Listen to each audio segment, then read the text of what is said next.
அனைவருக்கும் வணக்கம். இந்த பத்திரிகையாளர் சந்திப்பு என்பது ஒன்றிய அரசு வெளியிட்டிருக்கக்கூடிய அதன் கைப்பாவாயாக இருந்து செயல்படுகிற மத்திய பல்கலைக்கழக ஆணையக்குழு UGC 2025 என்ற பெயரில் ஒரு திருத்த வரைவு நெறிமுறைகளை வெளியிட்டு அதன் மூலம் மாநில உரிமைகளை பறிப்பதற்கும் அந்தந்த மாநிலங்களுடைய கல்வி அமைப்பு முறையை சீர்குலைப்பதற்கும் ஒன்றிய அரசு எடுத்துக்கொண்டிருக்கிற அந்த முயற்சியை கைவிட வேண்டும், அதை திரும்ப பெற வேண்டும் என்ற நோக்கத்தின் அடிப்படையில்தான் மத்திய செயல்பாட்டை கண்டிக்கக்கூடிய வகையில் பல்கலைக்கழக மானியக்குழு UGCயினுடைய அறிக்கையை திரும்ப பெறக்கூடிய வகையில் பல்வேறு எதிர்வினை போராட்டங்கள் அந்தந்த மாநிலங்களில் நடந்து கொண்டிருக்கிற இந்த தருணத்தில் இது குறித்த ஒரு தெளிவினை அவர்கள் அடிப்படை கல்வியிலிருந்து உயர்கல்வி வரை செய்யக்கூடிய இடர்பாடுகளை விளக்குமுகமாகவும் மாணவர்கள், கல்வியாளர்கள், பெற்றோர்கள் எல்லாம் அதனை அறிந்து புரிந்து அவர்கள் செய்யக்கூடிய அந்த சதித்திட்டத்தை புரிந்து அவைகளை திரும்ப பெற வேண்டும் என்ற கருத்தை வலியுறுத்தி நாடு முழுவதும் கருத்துக்களை எடுத்துச் செல்ல வேண்டும் என்ற நோக்கத்தின் அடிப்படையில் தான் முதலில் மாணவர்கள் நலன் மீது, கல்வி நலன் மீது, நாட்டின் வளர்ச்சி குறித்து அக்கறை உடைய பத்திரிகையாளர்கள் முதலில் கேட்டுக்கொள்வது, வேறு எந்த ஒரு செய்தியையும் திசை திருப்பி விடாமல் உயர்கல்வியில் ஒன்றிய அரசு செய்து வருகிற பல்கலைக்கழக மானியக்குழு மூலம் செய்கிற அந்த செயல்பாடுகளை எடுத்து விளக்குவதன் மூலம் அனைத்து தரப்பு மக்களுக்கும் இந்த நிலை சென்றடைய வேண்டும் என்பதற்காக தான் முதல் நிலையாக இந்த செய்தியை உங்களுடைய ஆதரவு எங்களுக்கு மிக மிக முக்கியம். ஜனநாயகத்தின் தூதுவர்களாக இருந்து மக்களிடம் எடுத்துச் செல்கிற பொறுப்பும் கடமையும் நம்முடைய பத்திரிகை மற்றும் ஊடகத்துறைக்கு உண்டு என்ற நிலையில் முதலில் உங்களுக்கு அந்த வேண்டுகோளை வைக்க நான் கடமைப்பட்டிருக்கிறேன்.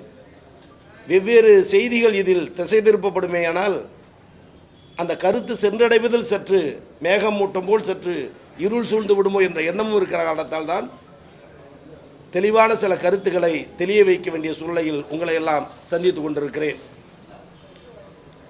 பல்வேறு மாநிலங்களை கொண்ட இந்தியாவில் மக்களின் பண்பாட்டு கூறான கல்வி உள்ளிட்ட அடிப்படை தேவைகளை மக்களின் தேவைகளை உணர்ந்து அந்தந்த மாநில தேவைகளுக்கு தகுந்தாற்போல் உயர்கல்வி அமைப்பினை அமைத்து கொண்டு மக்களால் தேர்ந்தெடுக்கப்பட்ட மாநில அரசுக்கு கல்வியிலே முழு உரிமை உண்டு.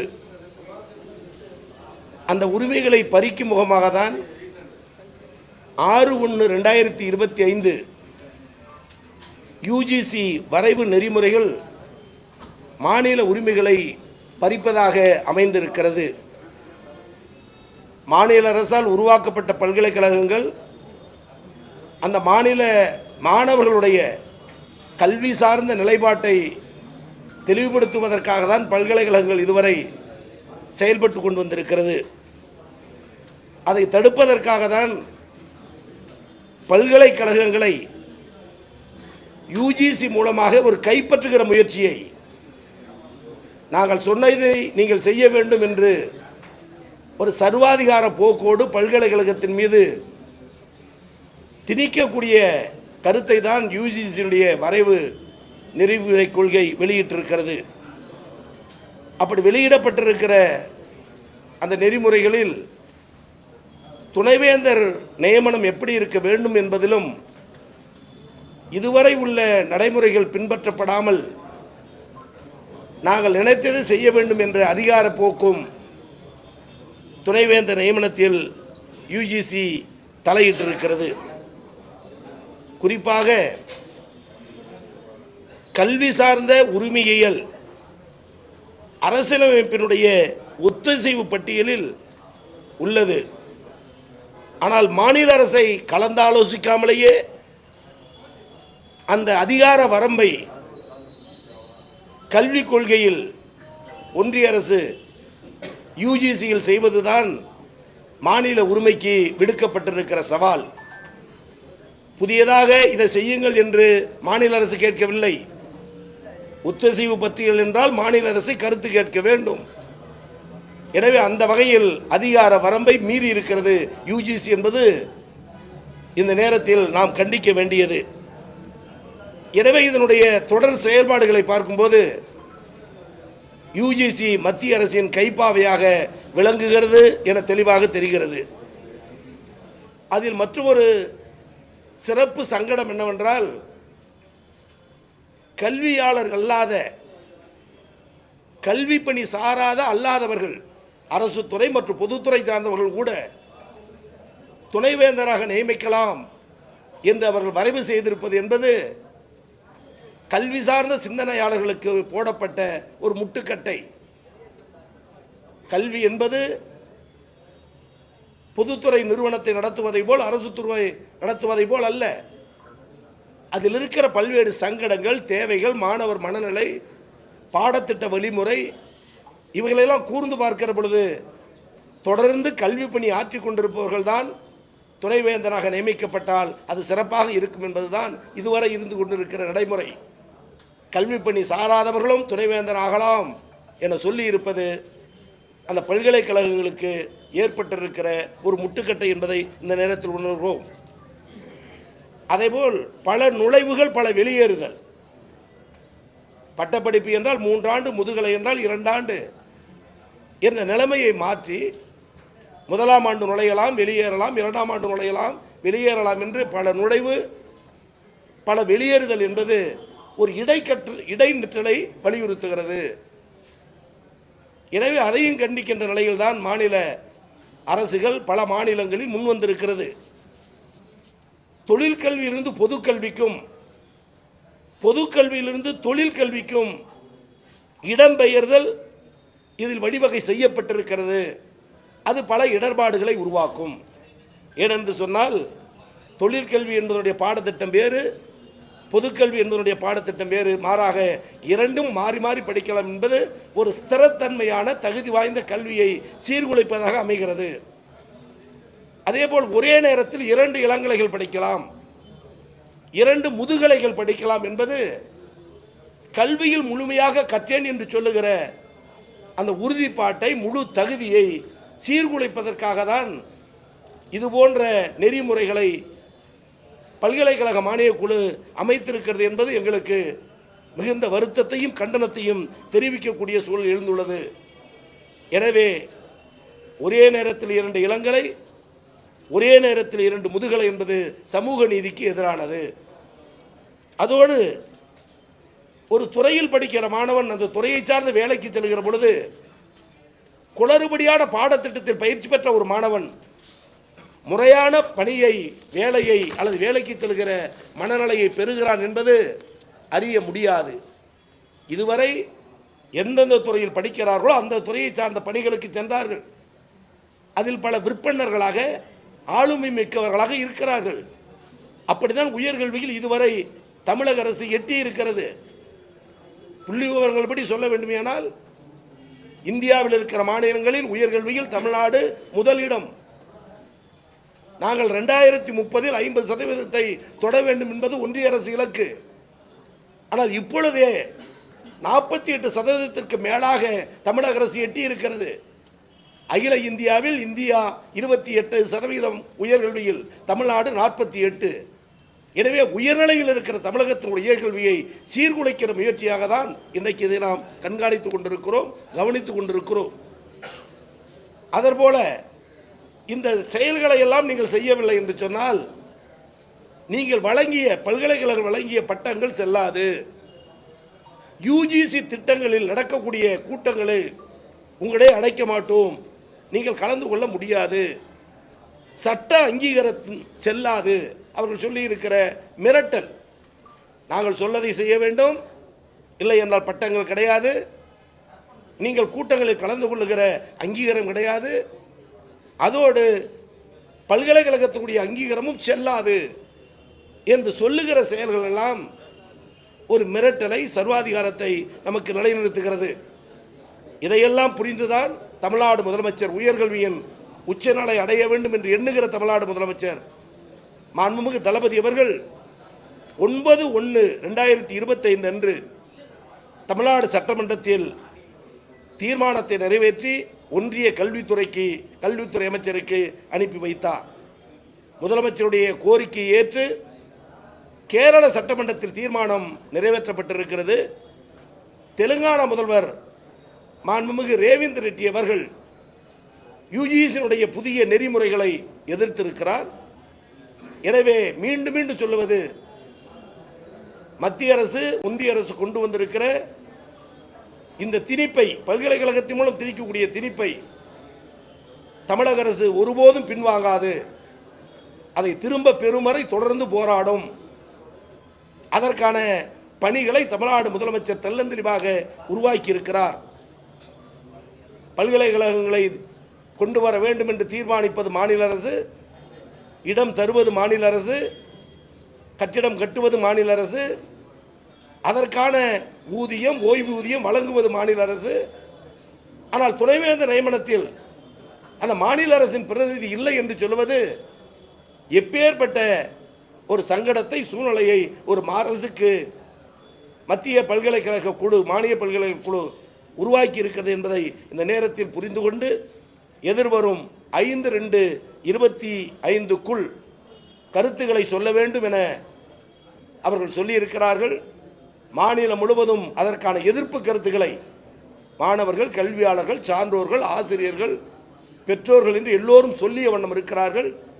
எனவே இதன் மூலம் சொல்லுவதெல்லாம் கூட இன்றைக்கு 28 தொடர்ந்து 5ஆம் தேதி வரை தமிழகம் முழுவதும் மாநில கல்விக் கொள்கையின் திட்டப்படியும் மத்திய பல்கலைக்கழகம் கொண்டு வந்திருக்கிற புதிய நெறிமுறைகளை கண்டிக்கக்கூடிய வகையிலும் அதை திரும்ப பெற வேண்டும் என்பதற்காக அனைவரும், கல்வியாளர்கள், சான்றோர்கள், பெற்றோர்கள், ஆசிரியர்கள் என அனைவரும் கீழ்கண்ட இமெயில் முகவரி regulation@ugc.government.in என்ற முகவரிக்கு புதிய வரைவு கொள்கையை திரும்ப பெறு, மாநில உரிமையை பறிக்காதே, பல்கலைக்கழக உரிமையை பறிக்காதே, திரும்ப பெறு என்ற வாசகங்கள் உள்ளடங்கிய இமெயில் முகவரி செய்திகளை நாடு முழுவதும் அனுப்பியிருக்கிறார்கள். எனவே ஒட்டுமொத்த எதிர்ப்பு அவர்களை திரும்பி பார்க்க வைக்கும். எப்படி தந்தை பெரியார் முதலில் சட்ட திருத்தத்தை உருவாக்கி இடஒதுக்கீட்டை வெற்றி பெற்றார்களோ, சமச்சீர் கல்வியை கலைஞர் அறிமுகப்படுத்திய பொழுது ஆட்சி மாறியதற்கு பிறகும் உச்சநீதிமன்றம் வரை சென்று அந்த சமச்சீர் கல்விதான் சிறந்த கல்வி என்று தீர்ப்பை பெற்றார்களோ, பெண்களுக்கு சொத்துரிமை என்ற சட்டத்தை கொண்டு வந்து இன்றைக்கு அதை உச்சநீதிமன்றம் ஒத்துக்கொண்டு அகில இந்திய அளவில் அதை செய்ய வேண்டும் என்று கருதினார்களோ, பல்வேறு புதிய திருப்பு முனைகளுக்கு, திருத்தங்களுக்கு, சட்டங்களுக்கு, வளர்ச்சிக்கு, முன்னேற்றத்திற்கு இந்தியாவுக்கே வழிகாட்டியான மாநிலம் தமிழ்நாடு. அது இந்த யுஜிசி புதிய வரைவு நெறிக் கொள்கையை திரும்ப பெறுதலிலும் தொடரும் என்பதை தான் அதை மாணவர்களிடத்தில், பெற்றோர்களிடத்தில் எடுத்துச் சென்று ஊடகத்துறையைச் சேர்ந்த நீங்களும் அதற்கு பக்கபலமாக இருந்து இந்த கல்விக் கொள்கையை வளர்ச்சி எடுக்க நீங்கள் பெருந்துணை புரிய வேண்டும் என்றும் இந்த நேரத்தில் அன்போடு கேட்டுக்கொள்கிறேன். நான் சொன்னதை போல ஒரே நேரத்தில் 2 இளங்கலை 2 முதுகலை என்பதெல்லாம் ஏற்புடையதல்ல. இடைநிற்றல் என்பது எந்த நேரத்தில் நடக்கும். 1ஆம் ஆண்டு படித்தால் டிப்ளமோ, மறாண்டு படித்தால் டிகிரி, மறாண்டு படித்தால் ஹானர்ஸ் என்று பிரித்து சொல்லுவது, இத்தோடு உன் படிப்பை முடித்து விட்டு போ. இதுவரை 10ஆம் வகுப்பு, +2 12ஆம் வகுப்பு, +3 பட்டப்படிப்பு, +2 முதுகலை படிப்பு, இன்னும் ஆராய்ச்சி மாணவர்களால் இளம் முனைவர் எம்ஃபில், அதன் பிறகு பிஹெச்டி, அல்லது இன்றைக்கு எம்ஏ முடித்தாலே நேராக பிஹெச்டி என்ற நிலை சரியாக இருக்கிறது. எனவே நீங்கள் சொன்னது போல் மாணவர்கள் எந்த அளவிற்கு பாதிப்பார்கள் என்று சொன்னால், ஏழ்மை நிலையிலும் இடர்பாடான நிலையிலும் இருக்கிற மாணவர்களுக்கு இது போன்ற கல்வி திட்டம் இடைநிற்றலை உறுதிப்படுத்தும் என்ற ஐயம் இருக்கிறது. எனவே தான் அது வேண்டாம் என்ற நிலையை நாங்கள் சொல்லுகிறோம்.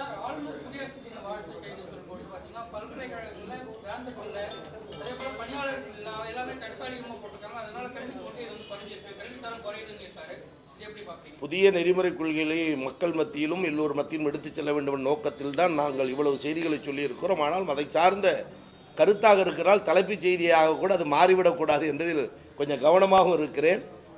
துணைவேந்தர் நியமனத்தில் எந்த அளவிற்கு முட்டுக்கட்டை யார் போடுவது என்ற விவரமும் அதில் இவர்கள் சொல்லியிருக்கக்கூடிய கருத்துகளும் நன்றாக தெரியும். வழக்கு உச்சநீதிமன்றத்தில் இருக்கிறது. அன்றைய தினம் அதிக வழக்குகள் இருந்த காரணத்தால் வர இயலாமல் வருகிற 4ஆம் தேதி வரை இருக்கிறது. நான் ஏற்கனவே ஒரு கூட்டத்தில் சொன்னதை போல் ஆளுநர் அவர்களுக்கென்று சில நெறிமுறைகள் அளவு இருக்கிறது. அந்த எல்லையை தாண்டி கல்வித்துறையை சீரழிக்க நினைத்தால் நீதிமன்றத்தை நாட வேண்டும்.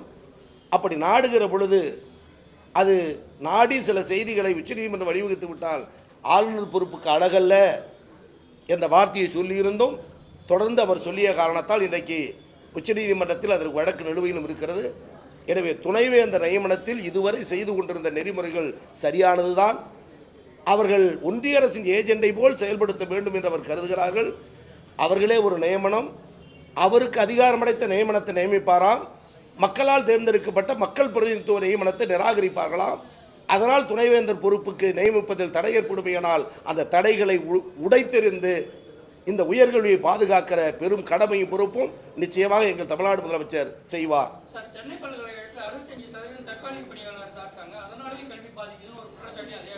தற்காலிக பணியாளர்கள் என்பது ஆங்காங்கு மாணவர்களுடைய எண்ணிக்கைக்கேற்ப தேவைக்கேற்ப தற்காலிக சூழ்நிலையில் போட்டுக்கொள்ளலாம் என்பது பல்வேறு காலங்களில் தொடர்ந்து இருந்து கொண்டுதான் இருக்கிறது. நீங்கள் சொல்லுவதும் நாங்கள் அறிந்திருக்கிறோம். எனவே அந்த பணி நியமனம் செய்வதில் ஏற்படுகிற இடர்பாடுகள் துணைவேந்தர் போன்றவர்கள் நியமனத்தால் ஏற்பட்டிருக்கிற இடர்பாடு தான் விரைவில் அது களையப்படும் என்பதற்கான உத்தரவாதத்தை வழங்கு.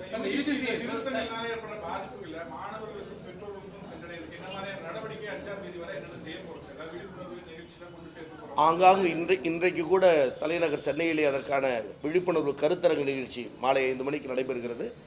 ஆங்காங்கு கல்வியாளர்கள் இது போன்ற கூட்டங்களை கருத்தரங்கு நிகழ்ச்சி நடத்தி கொண்டிருக்கிறார்கள். தீர்மானங்களை நிறைவேற்றி அனுப்பி கொண்டிருக்கிறார்கள். இந்த சமூக வலைதளத்தின் மூலம் அதற்கான பிரச்சார உத்திகள் கையாளப்பட்டிருக்கிறது. நான் சொன்ன இமெயில் முகவரிக்கு இன்று முதல் நாளை முதலே ஆங்காங்கு மாணவர்கள் பல செய்திகளை அனுப்பி அவை திரும்ப பெற சொல்ல காத்திருக்கிறார்கள். ஏற்கனவே அண்ணல் அம்பேத்கர் பெயரில் சட்ட பல்கலைக்கழகம் மரத்வாடாவில் நடத்த வேண்டும் என்று தமிழ்நாடு முதலமைச்சர் கலைஞர் ஆட்சி இல்லாத நேரத்தில் அன்றைய மாநில கவர்னராக இருந்த PC அலெக்சாண்டர் அவர்களுக்கு அஞ்சல் அட்டை எழுதி போடுங்கள் என்ற ஒரு அருமையான அறிவிப்பை வெளியிட்டார். லட்சக்கணக்கான அஞ்சல் அட்டைகள் ஆளுநர் மாளிகைக்கு சென்றது.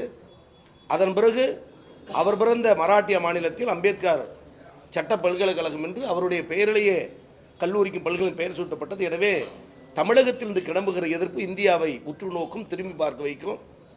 இன்றைக்கு 9 மாநில முதலமைச்சருக்கு தமிழ்நாடு முதலமைச்சர் கடிதம் எழுதியிருக்கிறார். அதற்கான ஆதரவு நிலை கிடைக்கிறது.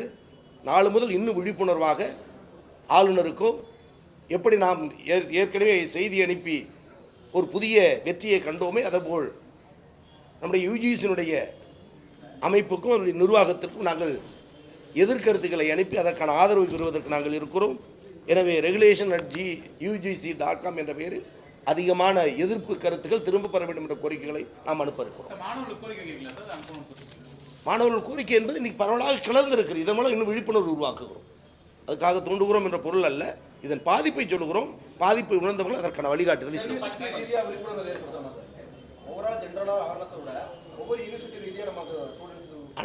அதாவது அவேர்னஸ் என்பதை நாங்கள் அரசின் சார்பாக செல்வது என்பதால் இன்றைய தினம் இதற்கான விளக்கங்களை சொல்லியிருக்கிறோம். ஏற்கனவே இதற்கான எதிர்ப்பு கனல் ஆங்காங்கு கலந்து கொண்டிருக்கிறதை அறியலாம். என்று சொன்னால் நாட்டு நல விரும்புகிற அனைத்து தலைவர்களும் இதை கண்டித்திருக்கிறார்கள். அதனுடைய நியாயத்தை சொல்லுகிறோம், அநியாயத்தை சொல்லுகிறோம், நாங்கள் முன்னேறி வந்த விதத்தை சொல்லுகிறோம், அதில் போடப்படுகிற முட்டுக்கட்டையை சொல்லுகிறோம். இதை புரிந்து கொண்டு மக்கள் இதனை தன்னெழுச்சியாக தன் வீட்டு பிள்ளைக்கு கல்வி என்ன வேணுமோ அதை செய்வதற்கு முன் வருகிறார்கள் என்பதில் மிகுந்த நம்பிக்கை உண்டு. அது தொடரும், அது வெற்றியும் காணும். சட்ட போராட்டம் நடத்தி மாணவர்களில் அக்கறை கொண்ட முதலமைச்சர் இன்னும் பல செயல்பாடுகள் மூலம் இன்னும் அதை அடைவதற்கான முழு முயற்சி எடுக்கும். உடனுக்குடன் செய்திகளை தெரிந்து கொள்ள சன் நியூஸ் பெல் ஐகானை கிளிக் பண்ணுங்க.